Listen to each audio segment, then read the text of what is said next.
পশ্চিমবঙ্গের মধ্যে কেউ যদি সবথেকে বেশি হিন্দু মুসলিম করে থাকে তার নাম হচ্ছে মমতা ব্যানার্জি। নন্দীগ্রামে একটা গ্রাম পঞ্চায়েতে একটা গ্রামে 86% হিন্দু বাস করে আর 14% মুসলিম বাস করে। সেখানে বাংলা আবাস যোজনায় 54 জনকে আবাস যোজনা দিয়েছে, তার মধ্যে 2টা হিন্দু ফ্যামিলি আর 52টা মুসলিম ফ্যামিলি। একবার শুনুন আমাদের বর্তমান মুখ্যমন্ত্রী কি বলছেন।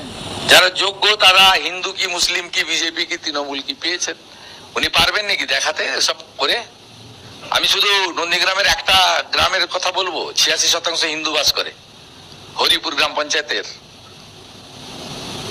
2 জন হিন্দুকে দিয়েছিলেন আবাসের বাড়ি। একটা গ্রাম অ্যাপিজমেন্ট, একটা গ্রামে 86% হিন্দু বাস করে, 54 জনকে আবাস দিয়েছেন, 2 জন হিন্দু 52 জন মুসলমান।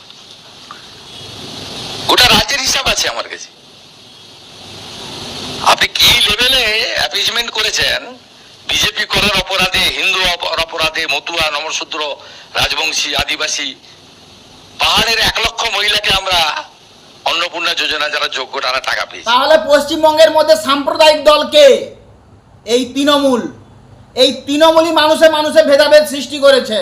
হিন্দু মুসলমানের মধ্যে গন্ডগোল লাগানোর মূল চক্রান্ত এই তৃণমূল। এরপরও ফেসবুকে এসে বড় বড় লেকচার, লজ্জা করে না আপনার?